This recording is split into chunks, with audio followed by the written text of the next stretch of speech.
Here's Benny. Thanks, people. It's great to have such a great turnout here. I had a great career at Roosevelt in Yonkers. I come down from Western New York in '64. Couldn't get any stalls. I hooked up with Skip Lewis. I had brought 5 with me, and Skip accepted the 5. And I got lucky and struck it good and had nothing but success. One of the greatest careers anybody could ever dream of having. I pissed away a lot of money, foolishly. How about you won the But I had fun doing it. won the Hamiltonian? Come on, tell them what you did. I win the Hamiltonian, I win the Little Brown Jug, I win the Kentucky Futurity, I win the Meadowlands Pace, go on and on and on and on. I had a tremendous career, and I love every minute of it. I've been away from it now for 5 years, and my son-in-law built a humongous car wash that I'm babysitting. He gets 1, I get 2. But I've had a great career, and I enjoy having all you folks here. I haven't seen you in many, many years. It's just been, it's great. The whole thing is just super. Glad to be with everybody that I haven't seen in many years. Have a good night, folks. All right, the Benny the Whip, how about it? One thing special tonight. One thing special. Frank, my brother. Frank, wake up, Frank. It's your birthday today. That's all I'll say. Happy birthday to Frank. August the 8th. Come on down, Frank. Say a few words. Well, it's nice to see everyone, and I'm glad you all came for my birthday. Where are the presents? I'll look around. But we all had a great time and made a very nice living when Roosevelt Raceway was in business. And I just want to tell you a little story about Gilmore and I. We came from Batavia, New York to Roosevelt Raceway one time, and we were going to try and establish a beachhead there. Well, we came there, and I heard Buddy say he tried 4 times. Well, this is one of the times that he tried. So I had a pretty nice little horse, and I thought he could win. I drove 40 times there and never won a race. So I said, Gilmore, I got to Gilmore, and we all got together, and we're going to bet on this horse, my horse. So I said, well, I'm going to put Gilmore up. I can't do any good, you know. I can't do any good. But nobody had any money to bet on the horse. Now, we went to bet, but nobody had any money. We ended up scrounging around. Now, we didn't know too many people, but we ended up betting some money on the horse. And believe it or not, the horse won. So that was my first time I came to Roosevelt. Then we left, and I left Roosevelt, then went back to Monticello, and that's where we started and come back into Roosevelt. But I had a great career and still live not too far from Roosevelt Raceway out in Long Island. And I go past there every once in a while, hoping they open up again, but I don't think they'll. All right, thank you very much, and thank you for coming. All right, Frank. Happy birthday on your 59th birthday. All right, Bruce, he's got a story he wants to tell you about when him and where is that guy at? Randy Perry. He knows Randy Perry a little better than we do, and he's going to tell us all about it. Here's Bruce.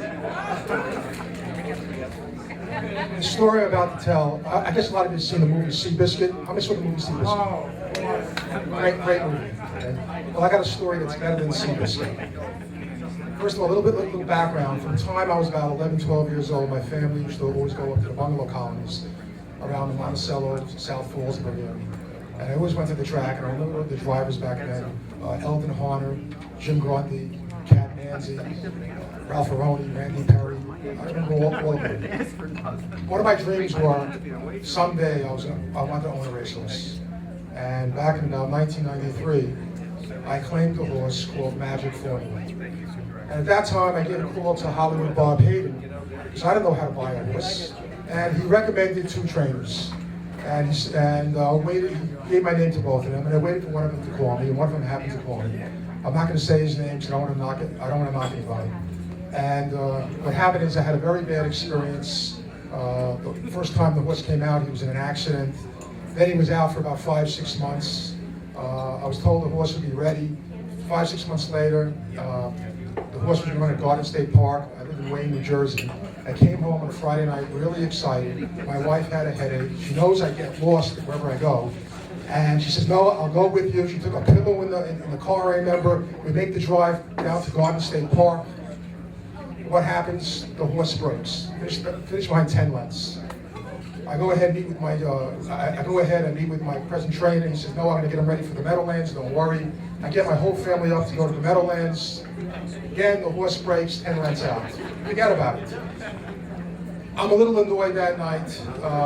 And what happens is that we're up sitting at the Terraces restaurant at the Meadowlands.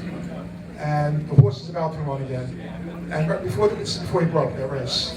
And I go over Hans, the waiter then. My wife hates smoke, and she's giving me a hard time. So I says, everybody stay right here. I'll find a table with no smoke. Hans said, well, Hans, give me the worst table. I want 2 minutes, and I just want to see my race. So I go over, she says, yeah, I'll go to table 102. So before I bring my whole crowd that's waiting to sit at this table, I go over to the table, and I see these people sitting next to the table. I say, excuse me, do you people smoke? And one of the gals there, who's not a Perry, says, oh no, we don't smoke, we're horsemen. Okay, I proceed to watch the race with everybody. The horse does nothing, like I said, he broke. My wife says, why don't you go over, to that table? So when we got introduced, Donna said my husband was a trainer. And Randy's sitting there very, very quiet. So I go up to the table. I introduce myself to him. He says, it's Randy Perry. And I said, wait a minute. You're Randy Perry? Aren't you, didn't you drive at Monticello? He goes, yeah. And I remember every Saturday night I used to play you on a horse called Amigo Roy. He goes, wow, you have some memory. And we're sitting down at the table, and I'll never forget, on a napkin, we made a deal for him to take this horse Magic Formula. He takes the horse, and You're on the clock. I know, it's a great story. Hold on, I'm at work, and Randy's calling me, telling me how the horse is doing. He's saying, I just trained the horse 5 miles, I changed the shoes. I go, Randy, wait a minute, you trained this horse 5 miles? 5 miles? And he's still going? Yeah. We show up on Saturday. We show up on Saturday for the race. The horse finishes third. Randy comes up to the restaurant. We pick him up. We're celebrating for third. Randy says, what are you talking about? We were parked the whole mile. We should have won. He says, next week, I want you to get a haircut and get your suit on. We come down the following week. The horse draws the 10 hole, right? The 10 hole, right? The horse winds up winning, going last to first. We go crazy, but there's only one problem. We're sitting up at the terraces. We don't know how to get to the winner's circle. I run down. Where's the door? There's glass. Where's the door? We go down another floor, down the stairs. I go to the person handling the horse. I go, listen, I have a whole crowd coming down here. You gotta wait. We waited over a year and a half for this. We all took the picture.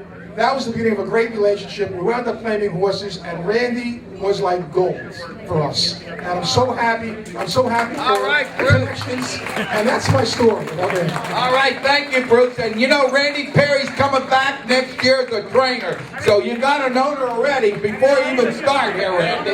Oh my God, what a great country. Listen, what else we got here? Anybody else here? Come on down here, the bullet. Bobby Petrano here. Is this on? Yeah. When I first came to Roosevelt Raceway, it was about 1969, 1970. And I put myself down to drive a horse, and Harry Mallard, the secretary of Roosevelt Raceway, said to me, "Can you play golf with Arnold Palmer?" And I said, "No, I don't play golf." So he says, "Well, what makes you think you could drive with guys like Carmine Abatello, Benny Webster, Buddy Gilmore, Pop Fingers, all these names are thrown at me?" I says, "Well, that's what I do. I drive horses. I was racing in freehold, and I did pretty good there." So he says, "Well, I don't know if you could drive with these guys, because these guys are the best in the country." He says, "Well, why don't you just give me a shot and see?" So he says, "All right, I'll give you one shot. If I don't like the way you drive, if I don't like what I see, you're done. Come back in another year." The first race out, I drove a horse named Four Oaks Lady, Chestnut Filly, raced her, went 3 deep down the backstretch, swept the field, win the race. I see him the next day, so I guess you're in, kid. And that was it. Beautiful. Thank you. And by the way, I want to thank Freddie Hudson for putting this whole thing together. It was a wonderful thing that he did. I'd like to round of applause for Freddie Hudson. All right, Bob.